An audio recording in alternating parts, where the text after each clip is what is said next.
Thanks so much, Ralph.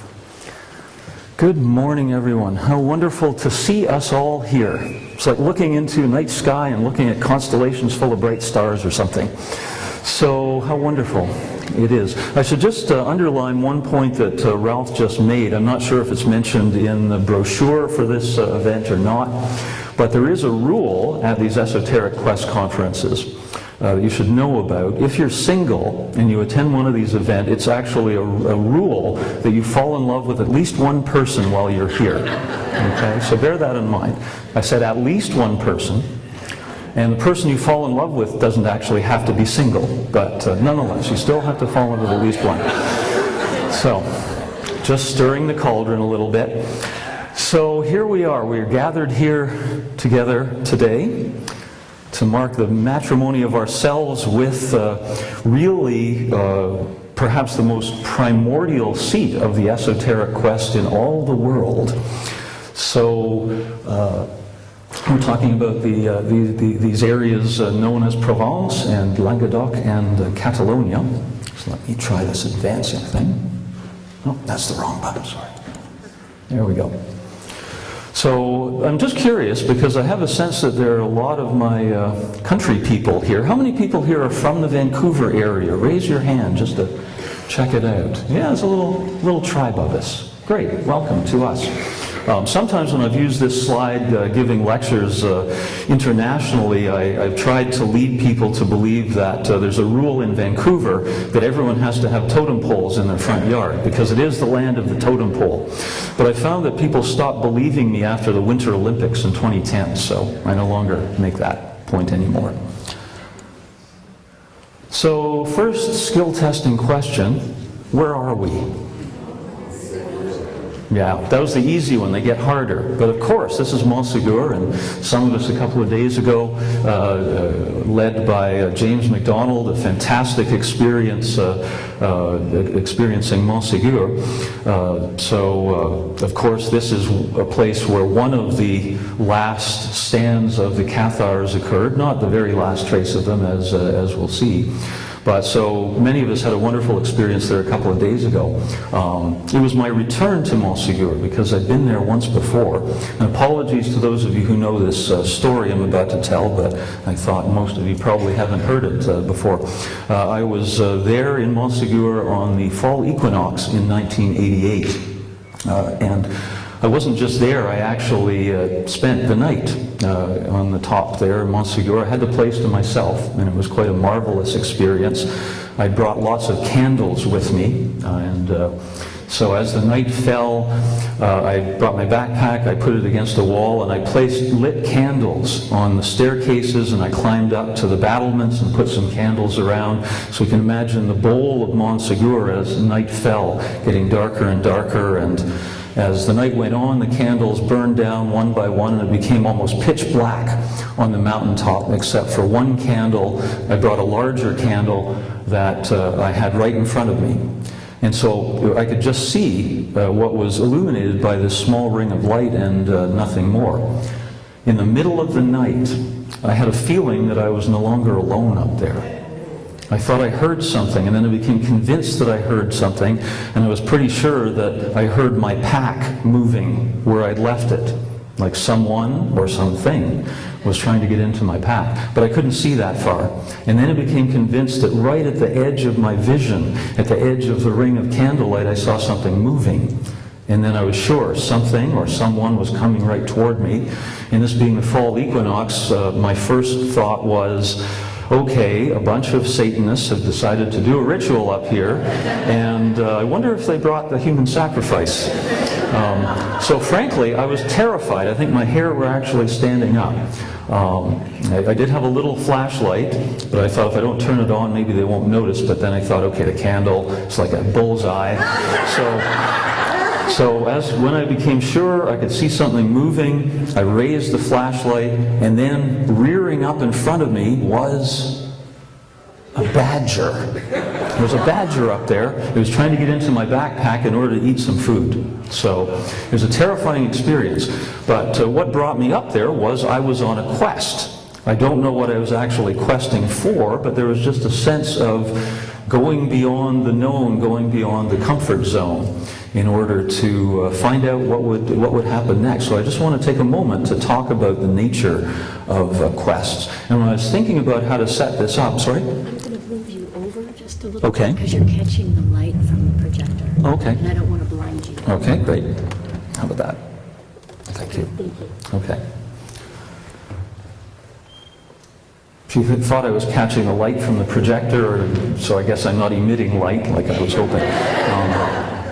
But so, when I was thinking of how to set up this sort of opening of thought to the nature of the quest itself, some old music came into my mind that I hadn't heard in a long time.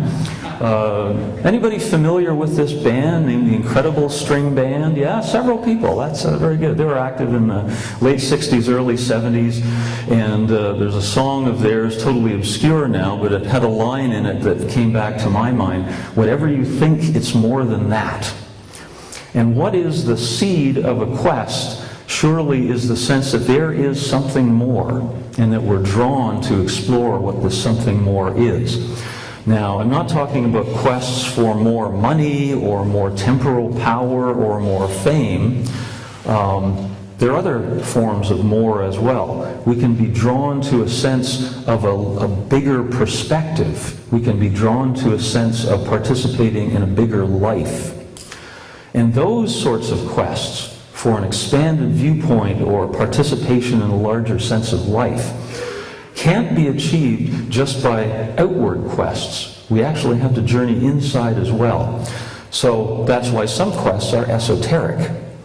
Now, an esoteric quest can indeed involve literal travel, and here we are. Most of us have literally traveled a long distance to be here. But esoteric quests always involve inner travel, travel through the world of the imagination. And either literally or imaginally, they always involve traveling to the edge of what is known, because that's where we begin to find these larger possibilities. And so, one place where the edge of the known is on, let's say, a castle on a mountaintop, where the land meets the sky. Another place where we reach the edge of the known is deep inside a cave, where the surface world begins to meet the underworld. So these liminal zones, these areas of in-betweenness, are often where the transformative magic of esoteric quests are found. It's also true that there are various parts of the world that seem to be especially relevant to this particular sense of questing, and guess what? We're in one of those parts of the world right now, these regions of Provence and Languedoc and Catalonia, and the evidence does suggest that the most primordial traces of this human activity of the esoteric quest can be found right here. And as I briefly mentioned last night, where we are matters. Where we are counts. And so let's bear in mind that we're in a very special place when we consider these matters here. So we're somewhere around here, just to orient ourselves. So the area called Languedoc, historically, where you draw the boundaries around this region have actually been quite fluid, but somewhere around here, and we're in there to take a slightly closer look for a moment. Maybe you can find Carcassonne on this map, and other important places to bear in mind. Over to the east, you can see Narbonne, a little bit up and to the west, Toulouse. You get a prize if you can find Lourdes, the famous Catholic visionary site of Lourdes, way over to the west of the slide. Foix, and many other spots. Albi, up there. So this is where we are right now, and roughly speaking, when we talk about Languedoc, it's this particular area. Adjacent to Languedoc is Provence, and some people are going to have the treat of exploring Provence after this conference is over. So what do we find in Provence? Oh, lots of things. Of course, the big city of Marseille is there. Arles to the north a little bit. Little tiny dot, but very important, is a place called Les Saintes Maries de la Mer. So see if you can find that on the map. Bear those in mind. And the third area is Catalonia, so currently in Spain. roughly speaking, down there. And let's take a quick closer look there. And some of us will have the joy of exploring Catalonia in a bit more depth after this conference. So Barcelona is the big city, but I draw to our attention Girona, up there to the northeast. And perhaps you can spot, it's kind of difficult, but in the Spanish Pyrenees there's a little area called Urgell, and that's an important part of the story as well. So these three regions aren't entirely distinct. They actually form a kind of cultural and linguistic commonality. And in terms of the linguistic commonality, traditional language of Languedoc, in fact why the region is called Languedoc, is Occitan, because Oc is the word for yes in the Occitan language. Oh, so here are our three regions. In Provence, Provençal is the widespread traditional language, and in Catalonia, Catalan. Now, linguists generate fresh PhDs by debating with each other whether these should be regarded as dialects or variants of one language or three closely related languages, but the point is they're all extremely closely related in the Occitano-Romanic linguistic domain.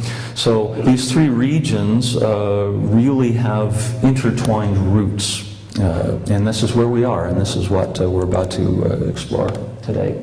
This is a very ambitious menu. I doubt if we'll get through it in the remaining time, but let's just see how many of these very important facets of the esoteric cultural history of our region we can touch upon. And we begin with the caves, of course. And in fact, we will leave the region just for a moment and go to another cave far from here. This cave is looking out over the Indian Ocean. And this is the famous Blombos Cave in South Africa. And the archaeological evidence suggests that the first totally modern humans, in a biological sense, people who are biologically indistinguishable from us, seem to have arisen in southern Africa sometime more than 100,000 years ago. And some of them lived in this Blombos Cave. And in this cave have been found the very earliest, what you might call, art supplies in the world. No art there dating back 100,000 years, but some of the materials that clearly were intended for the creation of works of art are found there. And so, in terms of our modern species, we can start thinking about a quest that far back, I think. But of course, our remote ancestors left South Africa. They went on a quest. They were seeking something more. And so they started in southern Africa. They headed north. When they got into Europe, some of them took a left-hand turn, and because they were running into ice sheets, this is during the Great Ice Age, and they ended up around here. And so that would have been sometime a little earlier than 40,000 years ago. And so these questers arrived in this area where we are now.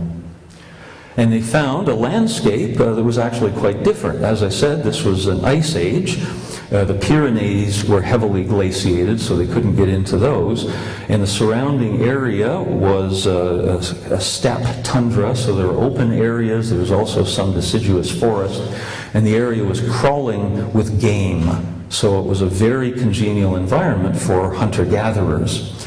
And in fact, this area ended up, during this time period, the Old Stone Age, to be the most densely populated area in Europe. It was called the Franco-Cantabrian Refugium. And so, wrong one again. So you can see Old Stone Age sites and a great deal of clustering in our area. And long ago, at least earlier than 40,000 years ago at least, someone of our ancestors decided to go crawling into a lightless cave with a little flickering lamp. Now, there's actually no good reason to do that. They didn't live in the caves. There's nothing really to do in these caves. And setting foot in any of these caves, you're taking your life in your hands, because these caves were not uninhabited. They were actually the home of gigantic cave bears, compared to which a full-grown polar bear today would be kind of like a puppy. And so people were going down in there. Clearly they were seeking more, but whatever more they were seeking was not on the practical economic level. And so I make the case that the paintings and carvings left behind in these Paleolithic painted caves are in fact rather clear evidence of some kind of impulse in our remote ancestors toward an esoteric quest. And it is possible for us today to visit some of these caves. So here we see some of the painted cave sites in this area, from about 40,000 years ago to about 20,000 years ago. So we're on the River Aude right now, and you can see some of them. Just for the purposes of time, I've only picked out a few of them, just for us to take a quick look at and remind ourselves. So we can see the cave of Nio, and also a pair of caves, Trois Frères and Tuc d'Audebert, which were discovered separately, but then the folks found out that the two caves were actually originally connected, so that it makes one cave complex. So if you want to go, for example, to Tuc d'Audebert, you need a kayak or a canoe because the cave mouth is flooded, so that's kind of exciting. You paddle into the pitch blackness of the cave mouth, and you beach your kayak in there, and you activate your light, and it looks like this. Kind of an entrance to the underworld. And then as you penetrate in deeper, you find the evidence of the remote ancestors up to whatever in the world they were doing in there. So these famous clay bisons sculpted on the floor.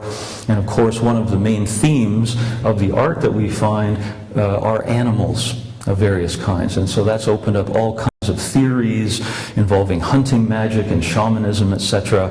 In fact, we don't know what they were doing down there, but whatever it was, as I said, was sufficiently important that people were risking their lives every time they went down.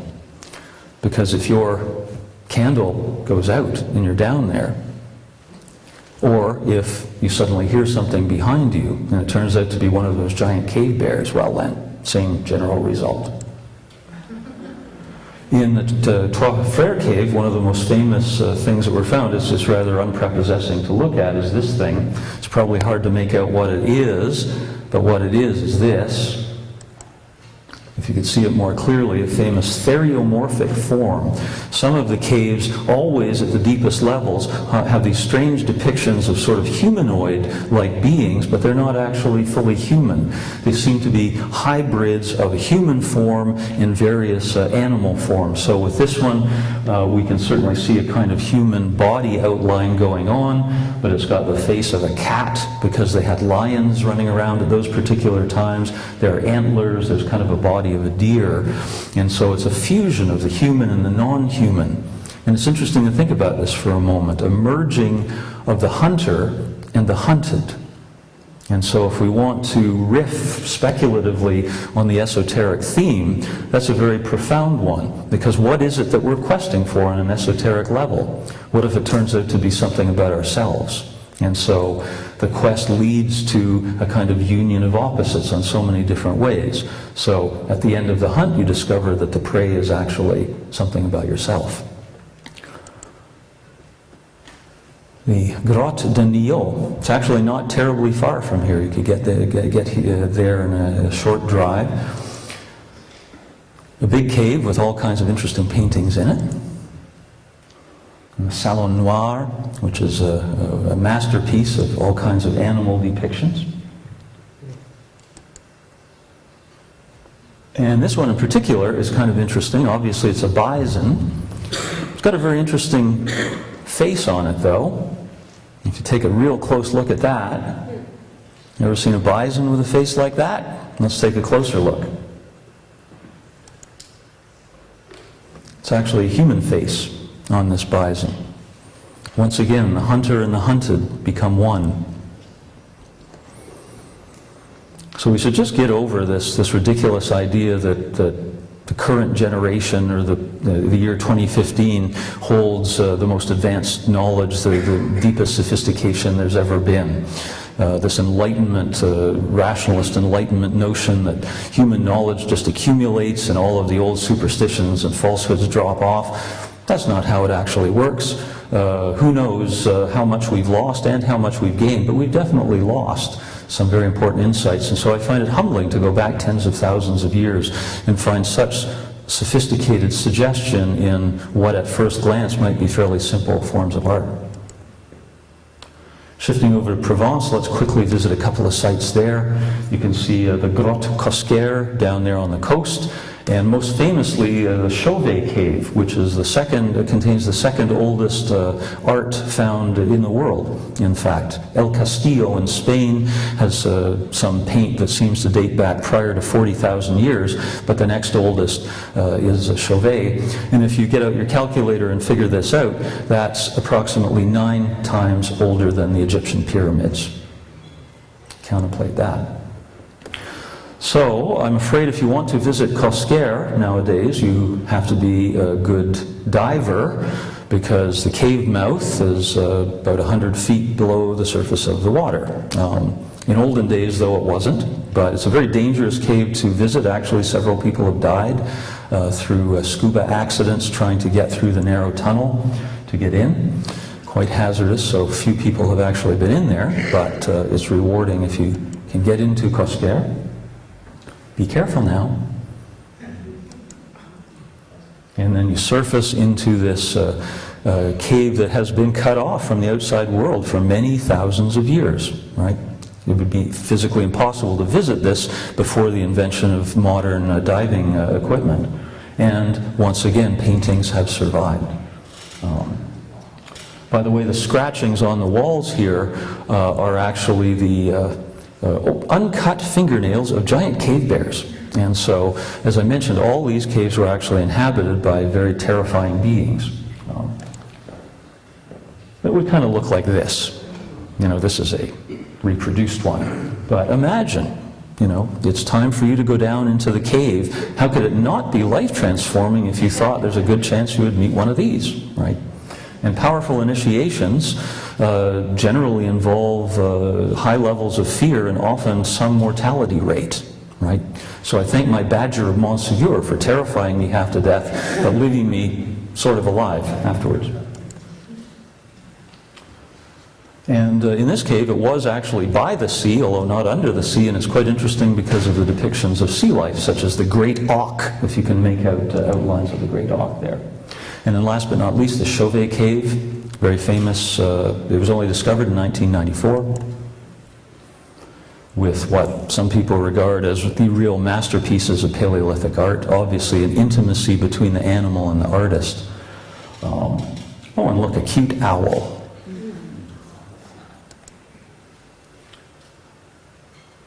What are we looking at here? Well, it's a block of rock. And when it was discovered in 1994, it was found to have the skull of a cave bear positioned at the end. And the thinking is all you have to do is throw a cave bear pelt over this, and you've got a very scary guardian in the cave bear. So you can imagine coming across this as you're staggering along with your little flickering lamp. This one's kind of interesting if you can kind of make it out. There's an outline of an animal, and then it suddenly disappears where there's a crack in the wall. There was no paint on the other side of this crack. This was deliberate, representing the animal disappearing into the crack. And the suggestion is, it's too long a story to unfold, but modern researchers believe that the walls of these caves were actually regarded as rather thin membranes between the interior of the cave and the spirit world, which would be on the other side of the wall. And so all kinds of things were found stuffed into every nook and cranny and crack in these caves, as if it was an attempt to reach between the humans in the cave and those who dwelt on the other side of the wall. And so this is very suggestive in terms of an animal spirit that's actually disappearing into that crack there. And this again is a very complex work. Sort of hard to make out what's going on here, but there's all kinds of things actually going on this little stalactite looking thing. For example, you focus on this part, there's a theriomorph. There's a human form with a horned head. You focus on this part, there's a portrayal of the lower part of the female body. There's also a very large cat, all there. So this is a very sophisticated symbol somehow, all these things incorporated. The hunter merging with the hunted. And the good news is, well, the bad news is you can't actually get into Chauvet Cave because we breathe, and our breath actually destroys the art on the walls. But the good news is, just a few months ago, a full-scale, detailed replica of the Chauvet Cave has opened in Provence, and you should visit it. In Chauvet-Condat Cave, yeah. And if you can't do that, at least watch Werner Herzog's great movie about it. Okay, let's gallop on here. So, leaving the old Stone Age, we come to the Middle Stone Age. Things warm up now, and the Azilian people who are around here, named after a cave that is actually quite close to Carcassonne, called Madazil. For some reason unknown, they stopped painting the walls of the caves and they started painting pebbles. And so there's a shift in their hunting toward the creatures of the deciduous forests as they spread.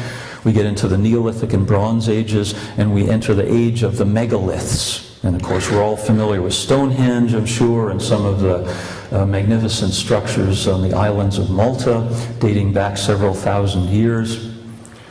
And it's very interesting research on this megalithic culture. It was quite widespread, as you can see, and notice a huge concentration of many of the oldest structures in Provence. And some also in Catalonia and Languedoc, but a great concentration there among the oldest ever discovered. So again, this region somehow brought out this sense of communicating with more by erecting massive rocks in complex patterns. So you see these dotting the countryside, the menhirs and dolmens, etc., that are perhaps less familiar to some of us than the famous things in the British Isles, but nonetheless it's all here as well.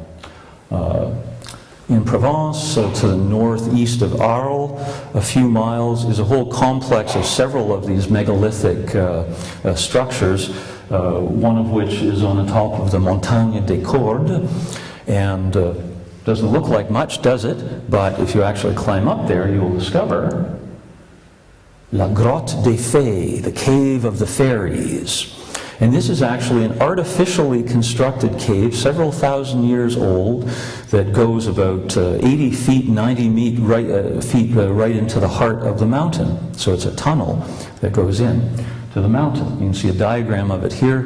The interesting thing about it is that it's lined up to the midwinter solstice sunset, so that the light actually falls, the sunset wall, the sunset is falling right into this is the spring equinox, right into the heart of the cave. So visit it, if you will. So galloping along through the Bronze Age, we have the Celtic people starting to appear in this area around the 9th century BCE or so, starting with the Urnfield people. And of course there are other Bronze Age cultures were around at this particular point, but the Celts coming down and imprinting their culture as part of the many layers of cultural and spiritual richness in this area. Around 600 BC, the Greeks show up. A particular Greek people called the Phocians founded a colony, and they called it Massalia. And of course, the Romans, when they took it over, called it Massilia, and now it's Marseille. So Marseille was founded as the first Greek colony in this particular region, and we thank them because they brought the wine grape and the olive into the area, and that makes it convenient. So Massalia. And a lot of the interest in the Greek culture here seemed to be very focused on goddesses. So Aphrodite and Artemis featured very, very prominently in that regard. Emporion in Catalonia was another Greek colony that proved to be very important, opening up that part of the world to the classical influence. And right about where the France-Spain border is today, ancient records and maps indicate that there is an extremely famous temple of Aphrodite founded by the Greeks there. People would travel from all over the ancient world to attend this particular temple of Aphrodite. Its exact location is actually lost. Then when the Romans came, it became one of the most famous temples of Venus in the Roman world. So there seems to be a repeated theme that there's something about the divine feminine and this part of the region, that each culture expresses that in their own spiritual language and symbology somehow. Oh, those Romans, they just tried to take over everything. And certainly they came to this part as well, as we can see. And we find Roman remains throughout Catalonia and also very prominently in Provence.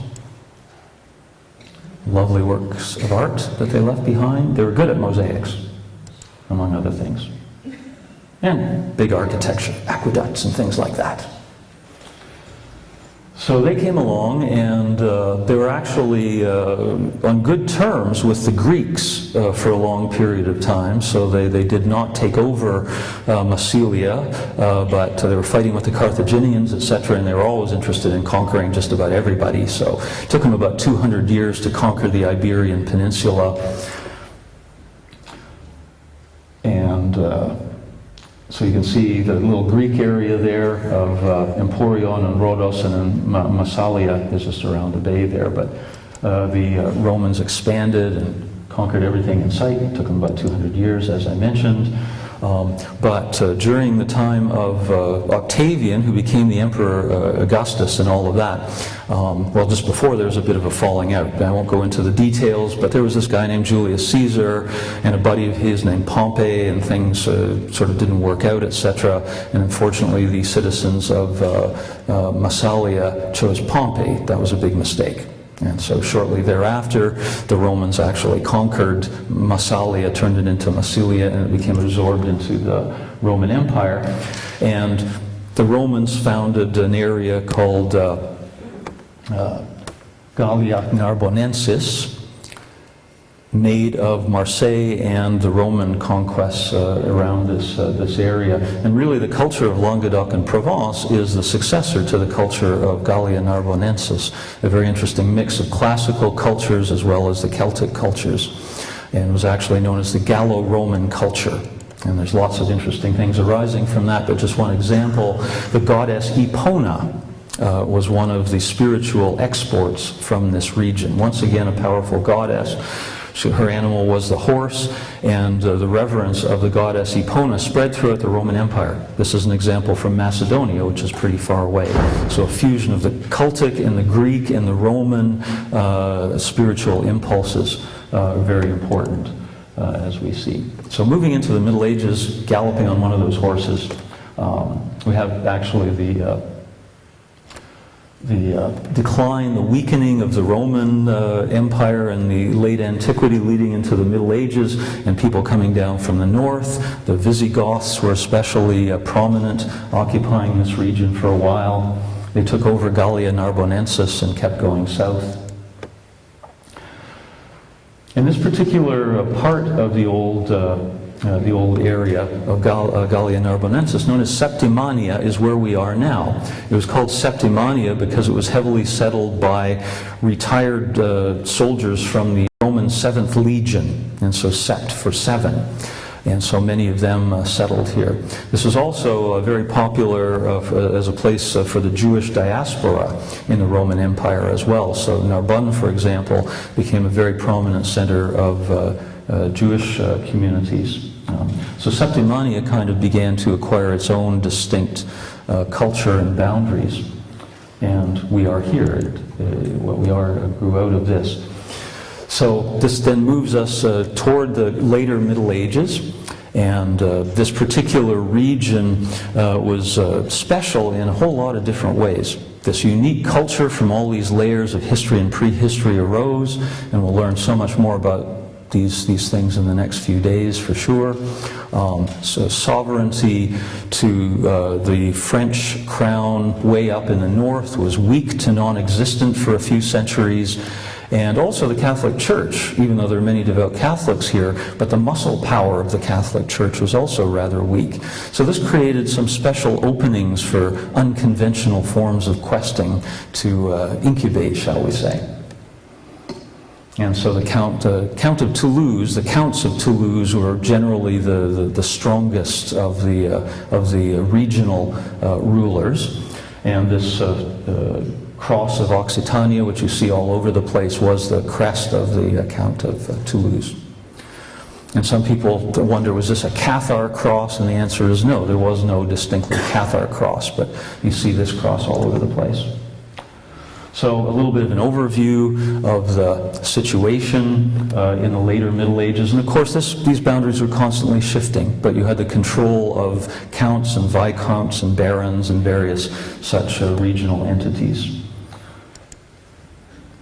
So let's talk about the Marys for a few minutes. So again, we've already picked up the fragrance, shall we say, of the divine feminine connected to this part of the world. And the history of this, at least mythologically, goes back a long way, because we've all probably heard of people reporting, we'll start with the Blessed Virgin Mary, and then we'll move on to other Marys. So we probably all heard of reports of people reporting visions of the Virgin Mary appearing to them.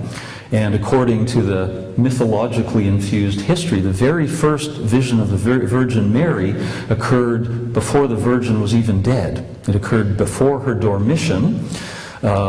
Later reports, I emphasize, tend to say about 40 AD. So she was still active in the Near East, and some very early Christians in what is now the Spanish city of Saragossa allegedly saw an image of the Virgin standing on a pillar, and so she becomes Our Lady of the Pillar and is revered in Saragossa to this very day. Montserrat in Catalonia is also just another of many, many examples of places that have a connection with the Virgin Mary. You probably heard of the famous phenomenon of the Black Madonnas, these rather mysterious images of the Virgin often holding the Holy Child, very dusky or black hue. And one of these Black Madonnas is connected with a monastery on this rather spectacular looking mountain range. Montserrat literally means the serrated ridge, so no imagination required there. But story has it that one of these Black Madonna statues miraculously appeared on this particular site, and so became a great place of reverence. So those on the Catalonia tour, get ready, because we're going there. So the Holy Grotto and the Black Madonna of Montserrat herself, very powerful fount of healing, so it is said. And we couldn't leave this topic without saluting what was reported in 1858 in Lourdes, when little Bernadette Soubirous many times reported the Virgin Mary and received communication from her. And of course, it's one of the major healing sites in the Christian world. People do pilgrimages to Lourdes by the millions to this very day. There's one thing that isn't often mentioned, but it is important for our conference. I'm sure you've wondered what language the Virgin Mary actually speaks. Well, Bernadette can tell us, because Bernadette Soubirous was addressed by the Virgin Mary in Occitan. So now we know that the Virgin Mary speaks Occitan. Just thought you should know. All right. Switching Marys, there are more. And Les Saintes Maries de la Mer is the epicenter for this particular lore. Legend has it, don't know how old these legends are, but certainly by the Middle Ages, we have stories circulating that shortly after the crucifixion of Christ, a little boat showed up on the shore of this town, containing a little crew of people, and the boat had no oars, so it was kind of a miraculous boat, and it contained at least 3 Marys, namely the Mary that was the sister of the Blessed Virgin Mary, Mary the mother of the apostles John and James, and Mary Magdalene. And some other people are recorded in the crew sometimes. Lazarus, remember that person who died and come forth Lazarus, he came along. Some say Joseph of Arimathea was on there holding a cup of some kind. But one of the most prominent people on the boat had turned out to be the servant of the Marys, because this little boat sailed from Alexandria. And so they picked up an Egyptian servant, a girl named Sarah, very dusky in hue. And so Saint Sarah actually ended up becoming one of the most prominent members of the crew of this strange boat. But at any rate, this region is filled with the lore of Mary Magdalene and Saint Sarah. And allegedly, Mary Magdalene's remains were interred in a church in Sainte Marie de la Mer, which you can visit. Oh yeah, beautiful wild horses are there as well, so you can't miss. This is the emblem of the town of Sainte-Marie-de-la-Mer. And forgive me, but when I first saw this, I thought, if I had a pizza delivery business, I would choose this as my emblem. So I guess I'm going to have to say a few Hail Marys now on that. But nonetheless, moving on. Saint Sarah. For reasons that are a little bit untraceable, the Romany people, some people still use the term gypsies, I don't know if that's used around here, but the Romany people chose Saint Sarah, the servant girl, as their queen. And so every year there's a massive gathering of the Romany from all across Europe in Sainte-Marie-de-la-Mer, where they crown the queen Sarah as the queen of the Romany people. And my wife Marjorie Roth, who's a musicologist, tells me that there's a very important Romany music festival connected to this gathering as well. So that's fun. See, they take her out for a walk. That's St. Sarah and the great reverent crowds. And this St. Maximin Church is where the relics of Mary Magdalene are said to reside. So hopefully those heading to Provence will be visiting that spot. And of course there are many, many other sites connected to Mary Magdalene. For example, at the Rennes-le-Château, and some of you know there's all kinds of wild and woolly things connected to this site, but in the 19th century this tower, the Magdalene Tower, was constructed there. So you see traces of reverence for the Virgin Mary all across the landscape. And this is just a little droplet of the depth to explore, and Dr. Kayleen Asbo, I think, will certainly be enlightening us much more about these matters. How about the Grail? You might think of the Grail, maybe you think of Britain and King Arthur and such. What's the Grail got to do with where we are now? Well, maybe quite a bit. Let's take a look. So very often we think of the Holy Grail as a chalice. It turns out that the idea of the chalice is not the oldest level of Grail lore, but nonetheless the chalice. So where might it be, this Holy Grail? Some people think it's in Valencia in Spain, just down the coast from Catalonia. The Valencia chalice. And it is kind of intriguing because the substructure of it is more recent, but that agate cup that you can see there, scholars actually believe that agate cup is 2,000 years old. So it must have been thought to be special in some particular way. And before it was in Valencia, by the way, it was in Barcelona for a while, it was up in the Pyrenees for a while, and no one really knows where it originated, but it's a beautiful relic. Is it the prototype of the Holy Grail? People in Valencia say so. But of course the Grail lore, we can trace the self-conscious Grail lore back to three medieval documents. The earliest is the famous work by Chrétien de Troyes from the late 12th century, and this is where the word Grail appears in the literature, G-R-A-A-L. Chrétien de Troyes' portrayal of the Grail was not as a chalice per se, but as a kind of bowl or dish. The second oldest document is by Robert de Boron, and he's the one who starts bringing in the Arthurian material. And for him, it was also a sort of dish, the Grail. And then the third document is the very famous work of the Parzival by Wolfram von Eschenbach. And for him, the Grail is a stone. And so what is the Grail and where's the origin of the Grail? And anyone who's gone anywhere near the Grail mythology realizes that everything becomes connected somehow as an incredibly rich pursuit. But what better emblem of an esoteric quest than a quest for the Grail? But again, what's it got to do with this particular region?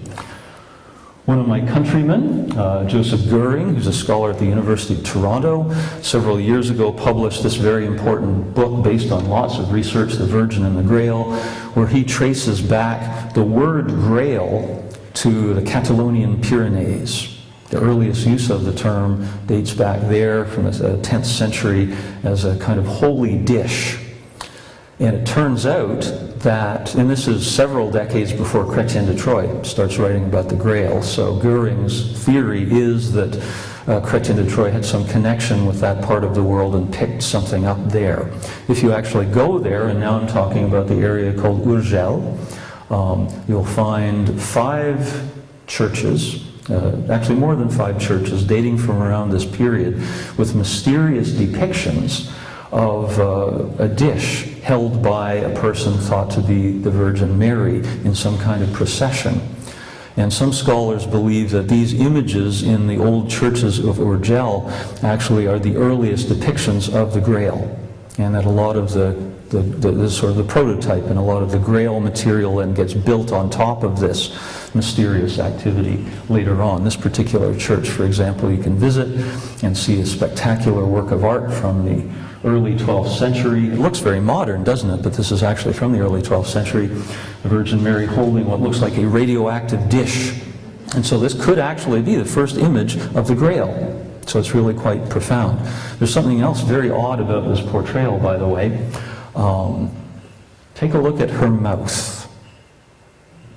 Now, the same artist that did this also did depictions of other people in this church and other churches. And the mouth of these other images is quite ordinary looking. So the extraordinary appearance of this mouth seems to be deliberate. It appears to be sewn shut. And so it's a good reminder to keep secrets. Very strange, isn't it? So we seem to be very close to the root of the Grail impulse here. And but others will explore this more deeply, certainly as we go. Oh, those Cathars, we'll be hearing a lot about them. So we'll just say hello to them this morning. And again, if you had the great opportunity of spending time with James MacDonald, that was a wonderful overview of this material. So we are in the Pays Cathar. The Languedoc Tourist Board has really cranked up this connection in recent decades of branding Languedoc as the land of the Cathars. And of course it was the land of the Cathars and many other things. But they weren't called, they didn't call themselves Cathars. That's one thing to get out of the way. This was a term that was put on them by their enemies. What did they call themselves? Well, it's on this particular sign. There's a hiking trail that starts at Montségur, and you can go all the way down over the Pyrenees and into Spain. This is one of the routes where some of the persecuted Cathars took going south, escaping into Catalonia, and now it's become a trail that you can go, and you can see on this particular sign, Chemin des Bonhommes, because that's what the Cathars actually called themselves, les bonhommes, which I think the best translation of is the good guys. They thought that they were the good guys, right? So they didn't call themselves Cathars. But they certainly didn't, in fact, as James pointed out, in fact the Cathars people generally did get along just fine with most of their neighboring Catholics. It was really the Catholics in power who had trouble with these heretics, and called them all kinds of interesting things. Where did the Cathar beliefs, the impulse come from? Well, scholars diverge greatly from the extremes of Catharism really is a natural evolution of Western Christendom to Catharism is almost entirely an import from the East via the Bogomil heretics, also transmitting ancient materials, to most recently a popular theory is the Cathars never existed. And I know that Dr. Stoyanov is going to be addressing that, I think in some detail, but the idea that in fact the notion, of course, that there were people that existed, people who held heretical beliefs, people who were burned to death and otherwise ignominiously killed, but the idea of the Cathars as a more or less articulated, defined, organized group, that's the point of contention. And some scholars believe that that structure was actually kind of a fantasy both in medieval and modern times, and it never was really structured. So there's all kinds of different ideas about the Cathars, but I think most of us agree that there's quite solid evidence of a connection between the Cathars in Western Europe and the Bogomil folk in the Balkans and the Ottoman area. So very often the notion is there's a transmission, possibly containing large clumps of material from antiquity, transmitting through the Paulicians and the Bogomils all the way up. The evidence suggests that the first Cathars in Western Europe were probably north of here. One possibility is that Catharism was brought back by northern European knights at the end of the Second Crusade. but were fairly vigorously stamped out in the north. Some tried to go to England. That didn't turn out very well. And also even in Spain didn't fare so well. But in Languedoc and in Lombardy, and Dr. Malcolm Kennard is going to be talking about the Cathars in the Lombard area later on. But in Lombardy and Languedoc, the grounds seem to be especially congenial for the rooting of the Cathar heretics. Again, possibly because of this relative weakness of the Roman Catholic Church in terms of the use of force and the rather loose-knit nature of feudalism in this part of the world. And so a lot of the political powers were basically exhausting each other, and it was kind of useful to have these heretics around because that kept the Catholic Church weak. And so a convergence of political and economic and social conditions might have caused this to be quite fertile ground for the acceptance of Catharism. So what did they actually believe? Well, in a nutshell, the word dualism comes to mind, and this will, I'm sure, various scholars here are going to be unpacking this a great deal, but in a nutshell, one version of dualism that's often attributed to the Cathars is the notion of two realities, a good God, a good divine power, and an evil divine power. Some versions have them being opposed to each other from the very beginning, others that once upon a time the evil power worked for the good power, but then they had a falling out. Various versions of this. But the earth kind of becomes the battleground. So we have God and Satan, the demonic power, and we have the innards of angels, shall we say, within ourselves. And the evil power wants to keep us imprisoned here. The good one wants to liberate us. And here's some interesting news, according to the Cathars, is that the Catholics are worshiping the wrong one. They've confused the good one with the evil one, and so that's a bit problematic. And so everything about the Catholic Church, the validity of the sacraments, etc., gets rejected by the Cathars, and so the game goes on. So there we go, there we have him. So there. He's just taken over, and so now we're stuck. But then there is a possibility of liberation through a ritual called the consolamentum. You probably heard that the Cathars can be thought of as divided into different levels of practice, and the highest level of practice called the perfects. By the way, they didn't call themselves perfects. That was a term that their enemies used to describe them, because perfect refers to the phrase hereticus perfectus. So the Catholic persecutors said, well, these are the perfected heretics, these ones. And so Cathars didn't call themselves Cathars, perfects didn't call themselves perfect. So at any rate, we will, though.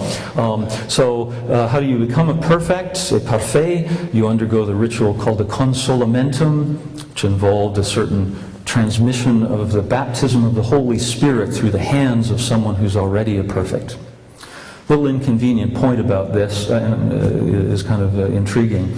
So let's say I'm a perfect, and I give you the consolamentum so that you become a perfect. Well, that's great, because now you're saved, you're resurrected, all those good things. But let's say that 20 years from now, I'm caught sleeping with the milkmaid, right? So now I myself am soiled by my behavior. I'm unperfected, and I'm sorry to report, so are you. All of the consolamentum rituals that I've conducted are now canceled. And so that would prove to be quite inconvenient from time to time. But at any rate, we also know that the Cathars had an outer and an inner teaching. You know, this is quite established. Certain things were mentioned as secret teachings. And so it's a speculation, but it's interesting to think about this practice of a person kneeling, a laying on of hands, etc., as the external aspect of the ritual.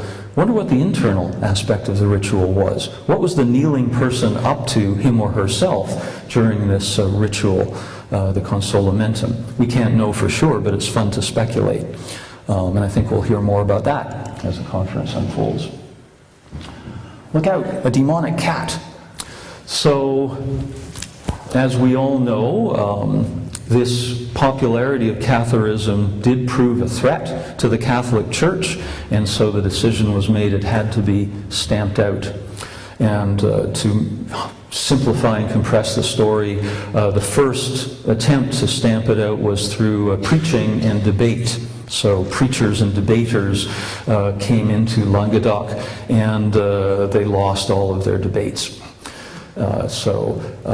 Dominic, the very famous Saint Dominic, was one who decided to alter the style a little bit and fight fire with fire, so to speak. The perfects would wander from town to town with no belongings, living a very simple, austere life, and then the debaters would show up with lovely robes and dripping jewels and demanding, pâté de foie gras, and so that didn't go over so well. And Dominic said, well, why don't we, the Catholics, act like the perfects, and let's wear simple clothing, let's walk around with no shoes, let's live an austere life. And so Dominic took that on, and he lost all the debates.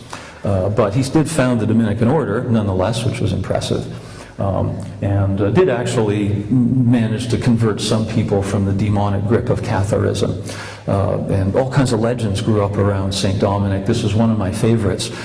Here are a group of Cathar women that he managed to save from Catharism, but the devil didn't like it very much, and so the devil trapped them in the corner of a church in the form of a giant kitty.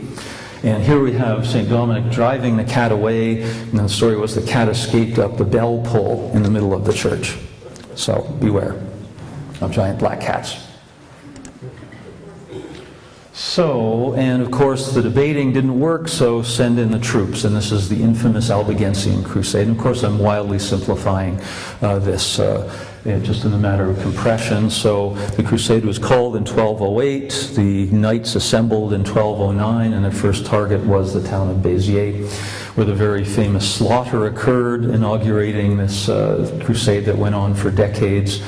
And the papal legate who was overseeing this probably did not utter the famous phrase, kill them all and let God sort them out, God will find his own.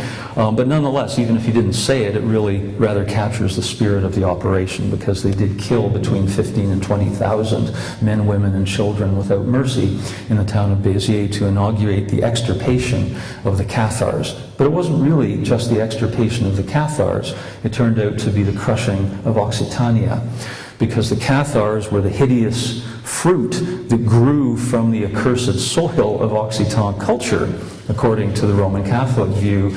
So they wanted to destroy not just the fruit, Catharism, but they also had to destroy what was nourishing the fruit, this independent, vibrant culture of Occitania. So this took a while. And a lot of blood was spilled, and a lot of trebuchets were fired, these fancy catapults, in various sieges, and many crossbows were shot. And some castles surrendered and others were stormed. Most of what we see as castles around this region today are not actually Cathar, date from the actual Crusade period. Many of them were built after the Crusade period. But these towers at Lestour actually are one of the very few that do date from the Cathar time period. So these are special ones at Lestour. This is a special one also, Montségur again, where many of the final surviving perfects assembled and were besieged in 1243, 1244, in a very long event. This was not the end of Catharism, but it was probably a back-breaking turning point, shall we say, as things kind of rolled along.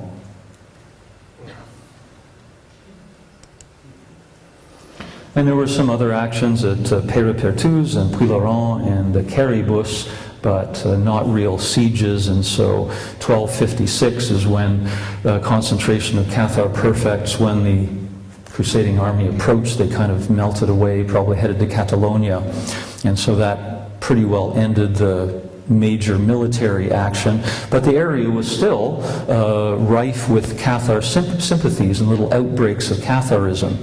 So it took a lot longer actually to expunge the Cathars from this area. So we have the approach of persuasion through debate and preaching, which didn't work very well. We had the Crusade, which worked a lot better, but still wasn't thorough. So we have another creative impulse. Let's invent the Inquisition. in order to exterminate this. So the Episcopal Inquisition goes back into the 12th century, but the more effective Papal Inquisition comes along, actually starting during the Crusade, but then was very active for a long time afterwards. For example, in the city of Toulouse, the infamous Bernard de Guy was the inquisitor active there, looking for Cathar heretics. And so really what we have is the founding of methods underlying every totalitarian state that's ever existed. So the inquisitors in places like Toulouse and Carcassonne and Albi perfected the idea of using anonymous informants and methods of coerced confession and basically running a police state. So we can say not only the esoteric quest has its very deep roots here, but the opposition to such things also has very deep roots here. On it went. And so the centuries go by, and I like to say that every generation gets the Cathars it deserves. Because in fact, what we have to go on in terms of our knowledge of Cathars is just dots.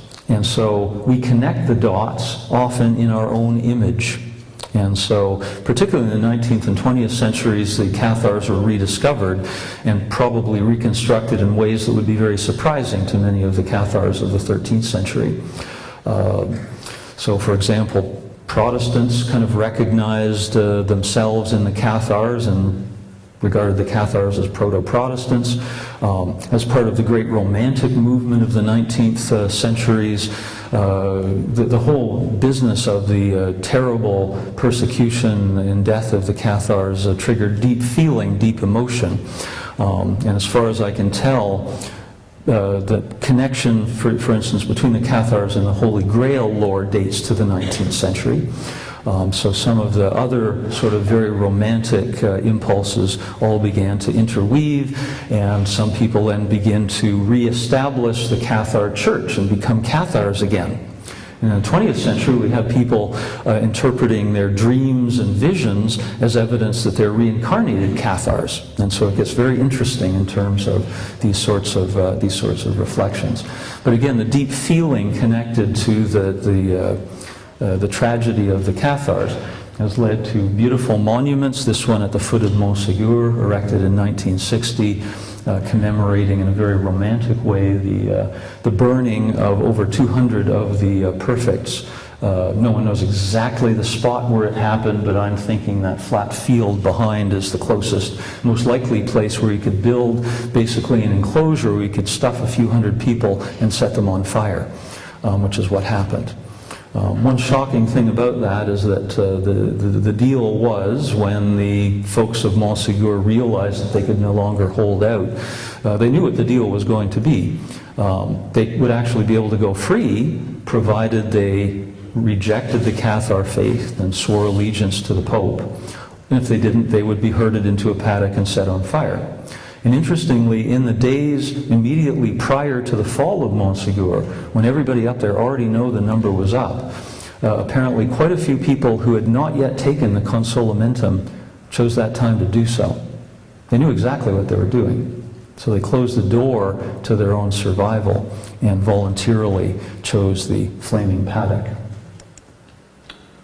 And so we see these very moving reminders of this powerful tragedy and this powerful commitment to a spiritual truth in the landscape. So at Minerve, you may see this memorial as well. So let's see here. How are we doing for time? Terrible, of course. Let's see. Is Carrie waving her fist at me yet? Not yet. Okay, so let's see. Let's say a little bit about troubadours, if we can. Sneak them in as well. So this was, of course, one of the areas, not the originating area of troubadours, but a real heartland of troubadour activity. And again, just like the Cathars, all we have about the troubadours are dots, and people can connect the dots in all kinds of different ways. Some scholars look at the troubadour traditions and don't find anything particularly esoteric going on. But again, they think it was very connected, of course, to the courtly life and the erotic intrigues that occur in every place where there are men and women and men and women sitting around. But others note that part of the troubadour tradition involves concealment. The need for concealment was explicit in the troubadour tradition. And so, of course, sort of flirtation involves a bit of concealment and revelation, but also the possibility that at least some of the troubadours were concealing beneath the surface of gaiety erotic mystical practices as well. Because sexual frustration can just be, well, sexually frustrating, but it can also be a way of concentrating the mind and concentrating the biological forces, and that can be used in various different ways. So what was going on here? Skill testing question. Where's this? Anybody know? Thank you, of course. Puivert, because some of us were there just yesterday. So this beautiful place called Provence was one of the centers within Languedoc of the troubadour culture. It originated not in Occitania, but in Aquitaine. Leonard, said that for Ralph because he likes that pronunciation. Leonard of Aquitaine's grandfather, Duke William, was actually the first troubadour, and what he was up to, again, there's all kinds of different ideas, some involving the inspiration of Sufi music, about professing love for the divine, could have been an influence coming up from the south.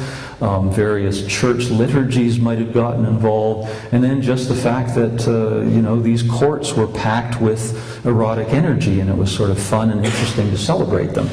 All these possibilities are in the weave.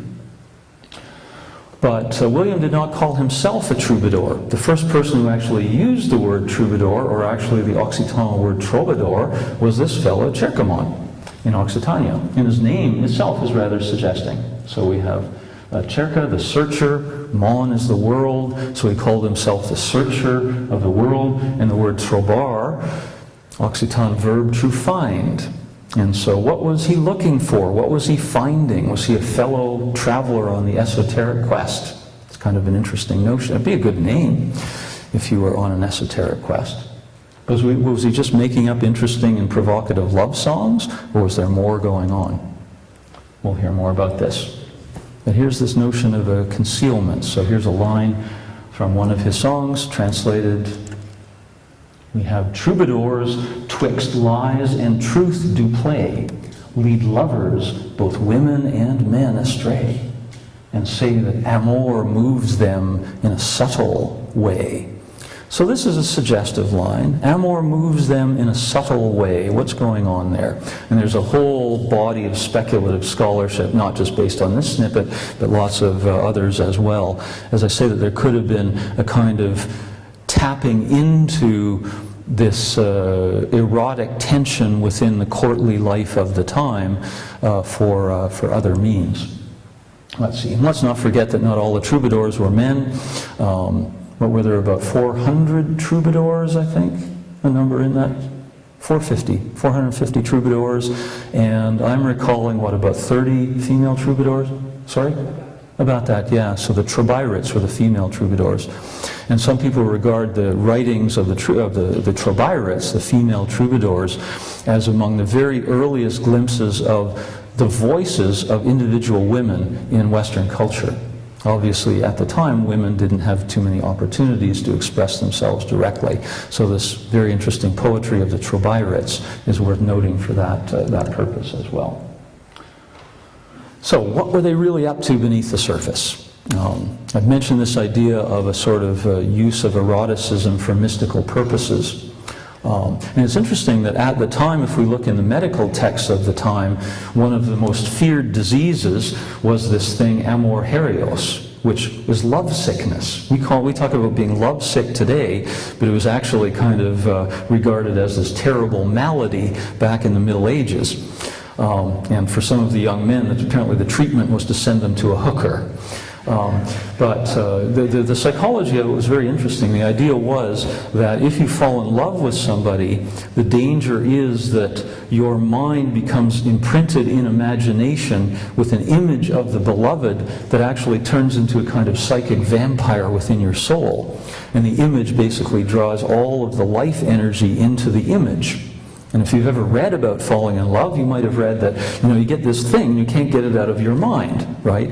And it generally has big unblinking eyes, and you become weak, right? And you can't stop thinking about her or him or it. So this was actually regarded as very dangerous, that you could actually die by having all your life impulse sucked into this vampiric image. So you can kind of see the imaginativa or imaginativa, this imaginative faculty there. And it involved the eyes as well, right? And so who would deliberately infect themselves with this dangerous malady of lovesickness? And yet it sounds through the reflection of the troubadour culture that people were not only, talking about developing lovesickness, they were kind of celebrating it in a way. So that's a very curious sort of pathology. But I think the notion is that you have this psychic vampire that forms in your mind, and it can grow so powerful that everything else, all other mental activity ceases. And for a moment, your mind becomes perfectly still. And that then can, just like if you still the surface of a pool, suddenly reveal something very deep. Possibly if you can still the surface of the mind one way or the other, through other forms of meditation, or possibly through the meditation of lovesickness, where you actually perfectly still all mental activity, there can be the opportunity for divine illumination. So this would be a kind of erotic mysticism that some people believe is actually hinted at within some of the troubadour material. Others don't see it. So here we have Raymond de Miraval, one of the most famous troubadours from right here in Carcassonne, so it's worth saluting him. And he was from Carcassonne, but he's Raymond de Miraval because he was so successful in his troubadouring that he actually acquired property of Miraval. It's a very nice place. And so this famous line comes from Raymond, the whole thing, so that before long we shall be able, ladies and lovers, to recover the joy which we have lost. So that's a good marching orders, I'd say, for any esoteric quest. But there's one more thing about Raymond de Miraval that's actually quite relevant, and that is about this place Miraval. So skill testing question, and I'll be really impressed if anyone has the depth of scholarship to answer this one. Anybody happen to know who owns Miraval at the moment? I'll give you a great big hint. Miraval was in the news last August because the owners held their wedding there. For 500 points. The current owners of Miraval, Brangelina. Yes, indeed. Brad and Angelina own Miraval, so the traditions of love continued. And I'm sure Ralph invited Brangelina to attend this esoteric quest. All right, so let's see here. So Carrie has entered the room, so I probably have to watch the time now. I'll tell you when you need to watch it. Sorry, say again? I'll give you a 10-minute break. Thank you very much. Okay. So let's carry on. Oh, good. I was afraid we wouldn't get to the Kabbalists because this is also a very important part of the story. I'm not sure we're going to be hearing a lot of this facet of the esoteric quest here during our conference, but at least we should know this much. Often we think of the Kabbalistic tradition of mystical Judaism as perhaps originating in antiquity. Certainly it has roots in antiquity, but it actually originated here in the Middle Ages, what we call Kabbalah. So let's explore that a little bit. Really, the old root of this Kabbalistic business goes back to the time of Ezekiel, late 6th century BCE. And if you read the book of Ezekiel, of course, the most famous part is the great vision of the chariot, etc. So what Ezekiel was describing there was when the Temple of Solomon at that particular point was regarded as the place where God was present, the only place where God was present on earth. And so you would go to the Temple of Solomon to have the sense of the presence of God. But then the temple was threatened by desecration from the invading armies, and that's when Ezekiel had his vision. And the vision was of the divine presence in this very mysterious, hard to describe chariot, leaving the Temple of Solomon and journeying off to heaven. So after that, if you wanted to have the experience of the presence of the Lord, it wasn't available anywhere on earth. You actually had to go to heaven and follow the tracks of the chariot that Ezekiel described in the vision.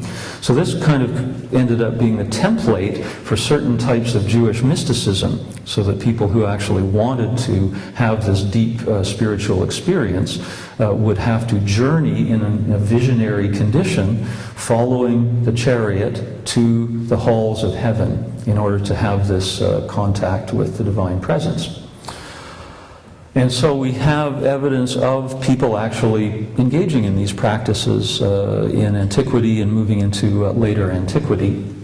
And this text, the famous Book of Formation, or Sefer Yetzirah, is one of the texts that has survived connected to both the speculation and also perhaps the experiential practice of this sort of thing. The Sefer Yetzirah describes the Sephirot, the numbers 1 through 10, as different aspects of divine reality. But there's an important point here, because if people know anything about the Kabbalah and they think of, let's say, a symbol connected to the Kabbalah, what comes to mind? Tree of Life, yeah. Tree of Life does not exist in this lore yet. It comes later, and it arrives in Provence. But nonetheless, the 10 numbers, the Sephirot, which then become the 10 nodes of the Tree of Life, basically grow out of this. So we have some activity in late antiquity of Jewish mysticism, the Merkabah school, that's the divine chariot practice, and the Hekalot practices of the holy halls of heaven. So to some extent through the generations, this lore is passed through Jewish communities and ends up in this area. As I mentioned, in Narbonne there was a very strong Jewish presence from ancient times, and in the Middle Ages, Narbonne as well as Toulouse became major centers for the study of the Jewish texts, Torah and Talmud, and in fact young men from Catalonia would journey up to Narbonne to study the Jewish lore under the very famous masters that lived in and around Narbonne in this area. And these four are especially important, and they put in a little picture of Lunel because this is one of the centers of Jewish study as well. Don't know if you recognize that little statue they put up in Lunel. There's a good reminder to the Americans among us that statue in your harbor there, it's actually a gift from the French. So you have to stop talking about freedom fries and all of that. French are your friends. They gave you a nice statue, and the sculptor of the statue originated from Lunel, so the town of Lunel has a little reminder of that as well. But these four men were very profound Jewish scholars in Narbonne and the surrounding towns. Abraham ben Isaac, his colleague Jacob, his son-in-law Abraham ben David, and Abraham ben David's son Isaac the Blind. Somehow out of these four men's activities, the Kabbalah as we know it seems to have arisen. And the great scholar of Jewish mysticism, Gershom Scholem, studied this at great length, and I don't know if you can make out the quote I put here. We seem to have a current from above and one from below. Their encounter produced the Kabbalah as an historical phenomenon. So Scholem had his mystical bones as well. Of course, he's hinting that there's a trans-historical aspect to the Kabbalah. But in terms of what we can trace through historical scholarship, it seemed to be two influences converging, one from above and one from below. What was he talking about? The one from the above and the one from the below. The one from the above was the Old Testament prophet Elijah, because The accounts say, and by the way, Elijah is a special prophet because he's one of the very few who went to heaven without dying. So he bodily rose to heaven, and so he plays a very interesting role in the Jewish mystical traditions through the ages. And the account was that Prophet Elijah actually appeared in visionary condition to all four of these men and gave them secret teachings, which became the foundation of the Kabbalah as we know it today. So that's quite fascinating, that actual visionary experience of this group of people in and around Narbonne seemed to be a seed was planted from above, as Sholem would put it. But from below was the appearance of a book, the Book of Brilliance, the Sefer HaBahir. Now, they didn't write this book, and in fact the book appears to have had a long evolution. It's quite possible it actually came down from Jewish communities in Germany at the time, but it seems to contain some material going back to antiquity. It's kind of a compendium, but extremely influential in many ways, and it appears in Provence in the late 12th century. Or was published in the late 12th century. It probably appeared about 100 years earlier. And this Sefer HaBahir could be regarded as the first sort of technical work of Kabbalah. And it's in the Sefer HaBahir that we first run across the Tree of Life, that most famous of the images, the glyphs. Many translations, but here we have, and of course, there are variations of this. And so as this evolves, this Tree of Life could be taken as a metaphysical work, as a mystical work, or as a magical template as well. So some people would engage in intellectual speculation about the nature of God, the nature of God's creation, by looking at the Tree of Life. Some mystical visionaries, more along the lines of the Merkaba mystics, would use this as kind of a roadmap of rising from the terrestrial state to the Godhead for the direct mystical experience. And then some people came along a little later, magical Kabbalists, who could regard this as a kind of index of powers that the magician could tap into to engage in various functions. Also notice at the bottom of this, the Shekinah, which is another very important notion that appears for the first time in the Sefer HaBahir. This refers to the human experience of the presence of God. And what's interesting is that the Shekinah is feminine. So in this tradition, the human experiences God as a feminine presence. And this too comes from the Bahir. So, of course, and many more. Lots of other things are coming from this as well. So we have the development of Provençal Kabbalah, which is regarded as the kind of initial layer of the Kabbalistic tradition. I mentioned those students coming up from Catalonia. And so Girona in Catalonia, where the folks on the Catalonia tour will be visiting, became a major center of Kabbalah, the first major center in the Spanish territories of Kabbalah. And some of us will have the joy of walking the streets of Girona very soon in honor of these folks. These are some of the famous Kabbalists of Girona who continued to develop the tradition of Kabbalah, very famous names, Nachmanides, Ezra ben Solomon, Asriel.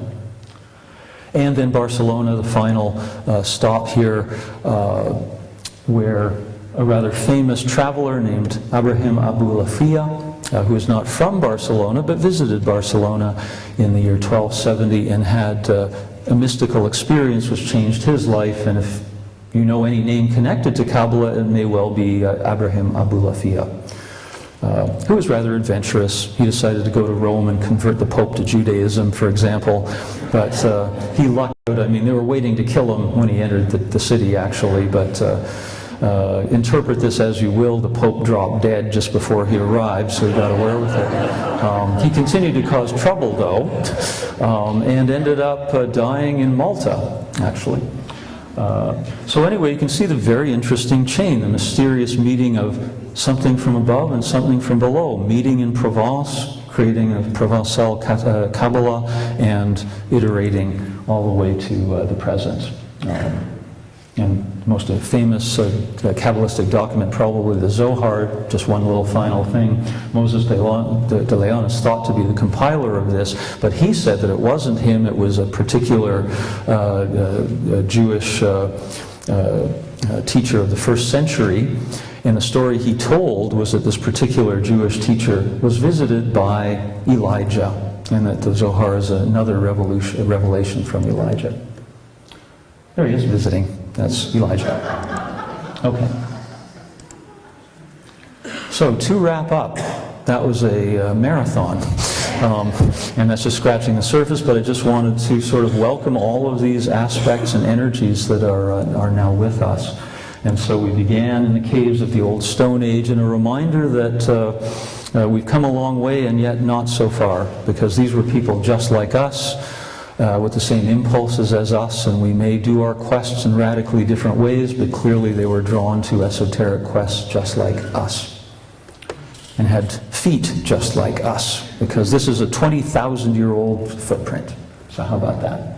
And one just final interesting observation, while we're in this part of the world, of course the famous film festival at Cannes, arguably the world's most prestigious celebration of the activity of going into large darkened halls to contemplate moving images in the hope of some transformative experience. And so for those who really love movies and have felt their lives transformed by the magic of film, how little has changed. We still want to go into those caves and see what happens. And so I'm now very, very excited about being here with you. This is just the beginning of, I think, a very potent time together. And while we're here, as I say, let's not forget where we are. We can explore these things anywhere on Earth, but we can't explore them like we're going to explore them together right here. Let's not forget that. Thank you so much for your attention.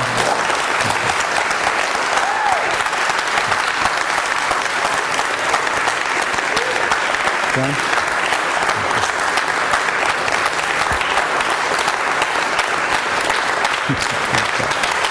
Thank you very much. Good? Thanks.